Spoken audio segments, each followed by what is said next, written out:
Eu estava no culto hoje, né? E eu acabei de chegar agora do culto. E a palavra hoje era culto da palavra, onde o pastor ensinava a palavra. E eu acabei lembrando hoje de um fato que aconteceu comigo alguns anos atrás, quando eu passava um momento difícil da minha vida, né? E eu simplesmente eu queria que Deus falasse comigo de qualquer forma. Eu simplesmente falei assim, Deus, o Senhor tem que falar comigo, o Senhor vai falar comigo. Eu nem que eu vou no melhor profeta, mas o Senhor tem que falar comigo porque eu preciso que o Senhor fala comigo. Eu falei desse jeito comigo mesmo, eu falei assim, não, Deus vai falar comigo. E eu tinha perguntado, né, alguns amigos meus que era lá da igreja, se eles conheciam, porque a igreja que eu ia, né, igreja bem tradicional assim, e lá não tinha esse negócio de bater palma, não tinha esse negócio de profeta, assim, tinha, mas era bem difícil e vinha de fora. E os amigos meus falavam assim, ó moço, vai nessa igreja, porque essa igreja, ela tem profeta, lá tem uns 50 profetas, e um profetizando em cima do outro, é um tacando profecia em cima do outro, é só profecia lá, pode ir lá que você vai receber uma profecia. E eu era daquelas pessoas que eu gostava de conhecer outras congregações. Eu ia na igreja Deus é Amor, eu ia na igreja Deus vem e volta daqui a pouco, eu ia na igreja Deus já foi, Deus passou por aqui, é nome de igreja que eu não olhava nome, falava que era igreja, eu entrava dentro e eu via cada absurdo dentro das igrejas que se eu contar pra você, você fica besta. Até que eu falei assim, não, beleza, já fui num monte de igreja, vou nessa igreja aí que tem 50 profetas, um profeta profetiza para o outro profeta, e profeta profetizando em cima de profeta, que era profeta, em cima do outro profeta que tinha profeta, profeta que era profeta.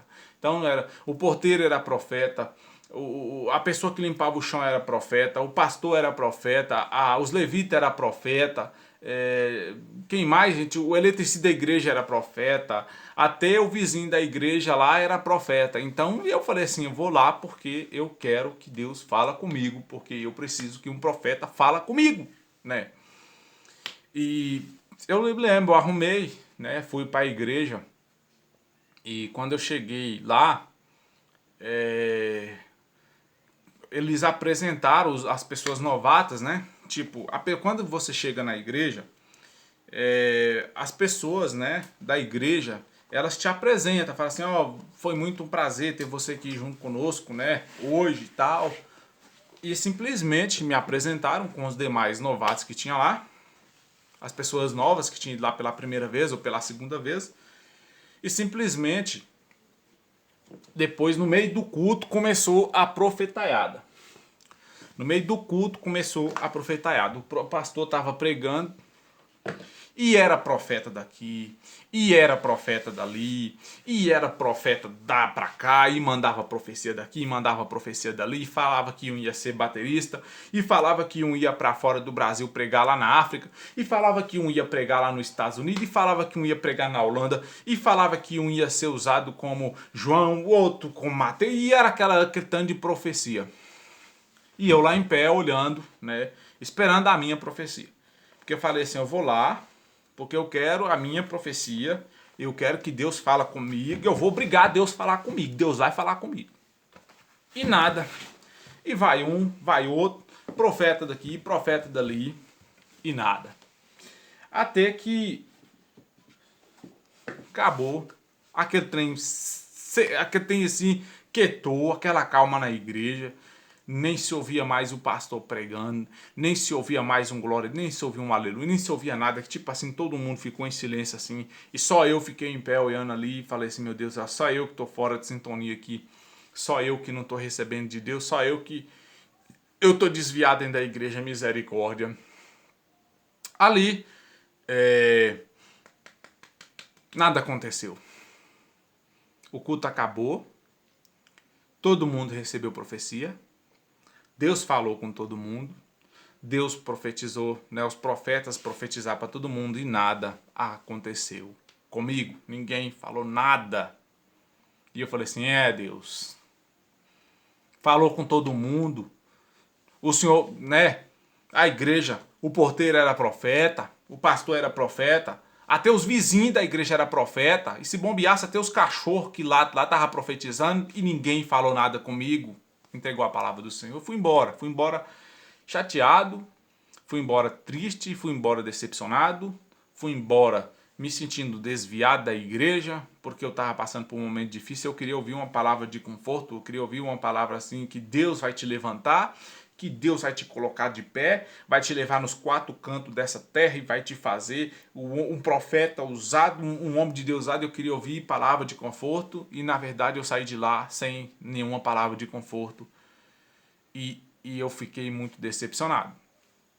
Beleza, eu fui embora, né, para minha casa depois e até que chegou um dia, né, que a minha mãe, minha avó, ela tinha dado um AVC nela e ela foi internada no hospital e minha mãe passou para mim um cartãozinho que eu consegui entrar lá dentro do hospital e desse cartãozinho eu consegui entrar a qualquer hora no hospital, né? Sabe aquela pessoa que não é visita, que vai lá para ficar com o doente? Então esse cartãozinho era o que a minha mãe me deu. E como eu morava lá perto do hospital, então dava para mim ir direto. E eu falei assim, eu vou aproveitar que eu estou indo no hospital e já vou levar a Bíblia e já vou pregar. Então eu saí da escola, pegava minha bicicletinha, ia para o hospital e entrava lá. E lá eu olhava minha avó, cobria ela, pregava a palavra para ela. E ela tinha dado um AVC que ela só ficava com o olho aberto. Ela tinha um olho aberto e um outro fechado e a ângulo pro lado de fora assim, ó. E eu falava assim, se a senhora entendeu alguma coisa, a senhora dá duas piscadas. Se a senhora não entendeu nada, a senhora fica com o olho aberto. Ela ficava na maioria com o olho aberto, né? Porque eu falo enrolado. Mas ela sempre entendia ali que eu pregava da palavra para ela e eu falava assim, ó mãe, a senhora vai pro céu porque a senhora aceitou Jesus, a senhora tá consciente, a senhora tá sabendo das coisas que a senhora tá vendo aí. A senhora era do mundo e hoje a senhora é de Cristo. Eu pregava mesmo. E ali na frente dela ali, eu era o Abílio Santana. Eu abria a Bíblia e eu pregava. E eu era o pastor Silas Malafaia, eu pregava com gosto. Mas eu pregava. Mas eu falava assim, ó mãe, a senhora vai pro céu em nome de Jesus Cristo, porque o céu foi feito para todos. Quem não vai pro céu é por escolha, porque a salvação ela é de graça. A salvação ela é algo mais valioso que tem no mundo, né? Ela é algo mais valioso do mundo. É de graça. E muita gente não quer, e muita gente desfaz, e muita gente joga fora, né? Muita gente não dá valor à salvação. E eu falei para ela, né, que realmente que ela ia pro céu e tal, aí peguei a Bíblia ali, saí pelos corredores do hospital e eu fui pregar pelo fato de ser muito tarde da noite, né? Eles não me deixaram pregar para uns pacientes que estavam em estado muito grave, né? Porque tinha pacientes ali que estavam em estado terminais, mas consegui ouvir, consegui entender. E eu cheguei na ala da pediatria.